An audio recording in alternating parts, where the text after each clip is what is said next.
We are here in Embu. This is the School of Government, the Kenya School of Government in Embu. We had come here to train farmers, particularly coffee farmers in value addition. The governor of this county, Wambora, has got quite a big plan for value addition. And while we were here, we bumped into this gentleman, and we sat together, and I discovered that this gentleman, young man, a youth, is doing something good for this region, the continent, and indeed the youth of the world. I want him to just introduce himself to us and tell us what he's doing, and if there is need for any questions, we shall be asking. Sir, who are you? Where do you come from? You are here now in Embu. What are you doing here? What brings you here? I found myself in Embu, stretching going to Addis Abeba. I'm walking from Uganda. My name is Owinyi Hakim. I'm working under the theme Youth Driving Change, purposely telling youth and informing them about African Union Agenda 2063. This agenda, I can summarize it in 7 points, if you don't mind. Please do. It talks about progressive Africa, sustainable development and inclusive growth. It talks about achieving Africa as an integrated continent, politically united, basing on ideals of Pan-Africanism and a vision of African revival. It talks about Africa with good governance, respect for human rights, justice and the rule of law. It talks about achieving Africa that is peaceful and secure for everyone.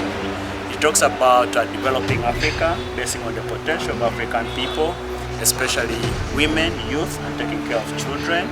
Then it talks about Africa with strong cultural identity, common heritage, shared values and ethics. Then it talks about achieving Africa that is an international, global influencer.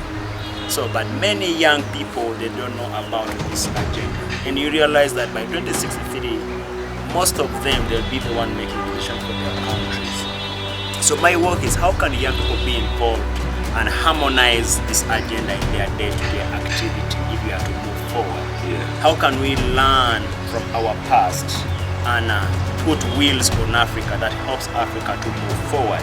And these young people have a role to play that, and they can only play that role if they are informed that this is a desired Africa we want. We can change that name that Africa is a failed continent, but young people can be involved in developing Africa, and it starts with their immediate communities by them making the right choices. So you started from Uganda, you're going to Ethiopia. You selected Uganda, Kenya, Ethiopia only, or which other countries for now? For time factors, I selected Uganda, Kenya, and Ethiopia. But every June, every year for the next 3 years, I want to do similar activities, voluntary activities. Oh. Yeah, and I'm also advocating for the policy that if African University, they are to adapt it, that in June they allow youth to go and do voluntary work for 2 weeks, and they make a short report. Yes. To their professors or universities, and they earn marks for that. It Yes. can be a small thing, like maybe if you're a footballer, you teach kids in the neighborhood how to play football. If you are a writer, you teach kids out in the neighborhood to read or write. This, because I believe it needs more than money and policy to develop our community. We need also to put in some sacrifice, and that starts by loving our communities. So I'm drafting this policy to present it to the academicians. Probably next time I'll pass in Kenya, I'll be looking for signatures. How can university incorporate this? Because that's going to help us to bring up responsible generations, and also it helps students to know that, okay, what is my responsibility towards my community? Than thinking of living abroad, yet we have our community we can develop. Talking of universities, are you a university student yourself, a graduate or a teacher? I joined university last year. I'm doing public administration at Kampala International University. Oh, you are a first year? I'm going to second year. You're going second year and you are starting it now, and you're talking about making learning and teaching at university practical. You're talking about if we can adopt that policy so that students can do some practical work to earn marks, so that they are serious. If it's just voluntary, it may not. I like what you're talking about. Now, has it happened anywhere? This idea, is it your brainchild you're thinking about, or you're copying from somewhere? No, it's something I thought about it, and that's why I'm taking this work first. Yes. And this will be the basis. That because June, most universities in Africa realize they have the longest holiday. Yes. So if a student use 2 weeks, only 2 weeks, teach kids how to play football, your voluntary time, make a report to your professor that during my holiday, 2 weeks, maybe I taught kids how to read in the neighborhood. So that we bring up the inclusive society, which gives meaning and purpose to every life. And this one we are not going to achieve it only by blaming the politician, but every Africa in their capacity, they have a role to play towards the development of this country. Now, talking about it, in Kenya now, we have this debate about competency-based curriculum. And when you are talking about having, let's say, 2 weeks, 3 weeks for somebody to go to teach, let's say, kids, football, I'm reading competence in it, that if you have a competence as a university student, if you can be given a platform for you to go and showcase that competence, one, you are developing your competence, but you are also transferring it. So it looks like it marries. So the triple score. Yes. Developing your competence, you're transferring it, you're inspiring. Now, when do you think you'll reach in Addis? Now, today is 20 what? Today is 27th. 27th of June. 27th of June, this gentleman here is in Embu. When do you think you will reach? My target was to reach Addis August 8th. August 8th. But I'm having a challenge between Isiolo and Moyale. Because I've been talking to security personnel. They told me that I can't walk that. So let me first walk with Isiolo, which it will take me like 4 days to reach Isiolo from here. Yeah. Then I'll have to establish my kind of transport, depending on what advice I get from Isiolo and the other part. So all along you have been walking alone. What have the experiences? Which town? You started from Kampala? Yeah, I started from Kadomam Coffee.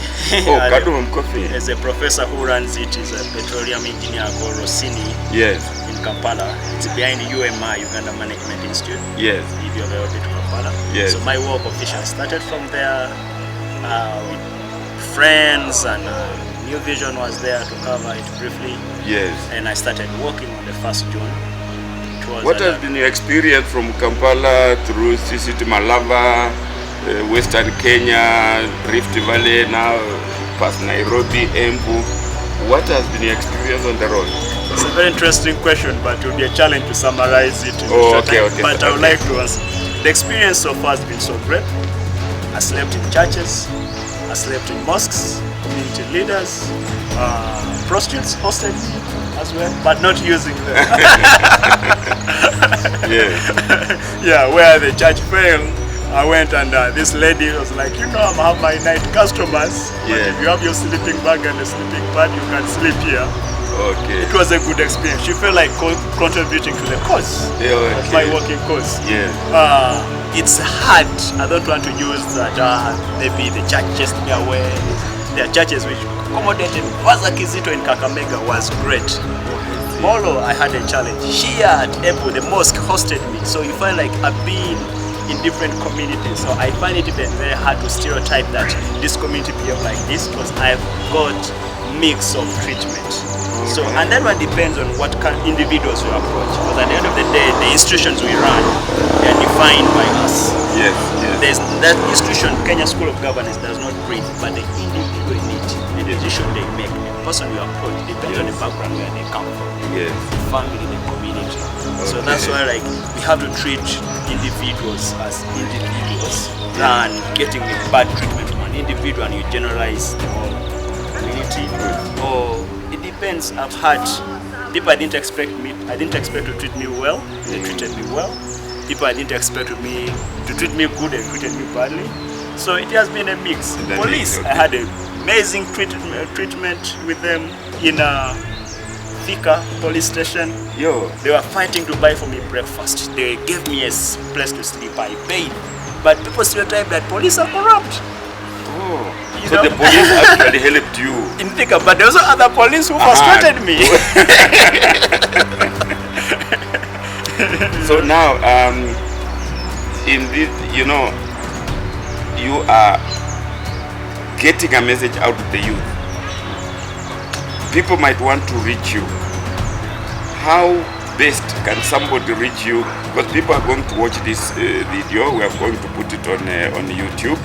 People might want to try to reach you, either to greet you, whatever, in whichever manner they want. How can someone reach you while you are still trekking and even thereafter? Okay. First of all, they'll use you.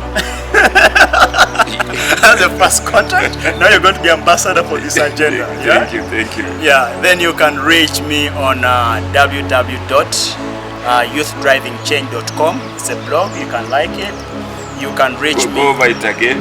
www.youthdrivingchange.com. Yes. Then you can reach me on Twitter at Owiny. That is OWINY123. Yes. Or you can reach me on Facebook name. Just put Owiny Hakim. Owiny Hakim. Yeah. This is great. Now, maybe in one sentence or two sentences, just a message to the youth that you want this video to carry. Yeah, I want African youth to be very responsible individual. You don't have to wait for a public office, but the choices you make right now will determine how our continent will move. If you're in school, study hard. If you're doing business, be an honest businessman. If you're aiming for a public office, please don't be corrupt.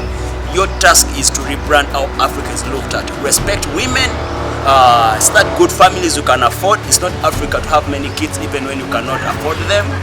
Get number of kids you can take to school, so that by everyone playing their role, you're going to be on the right wheel, on the right four wheels for Africa to move forward. Thank you very much. If we had just 5 of you, Africa would change.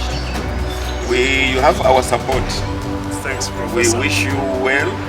And if you think there is anything that we can do to make this a little more interesting, please, you can reach us wherever you are. Thank you. I'm inspired. I didn't expect that I'm going to get a young man with vision for the continent like you are.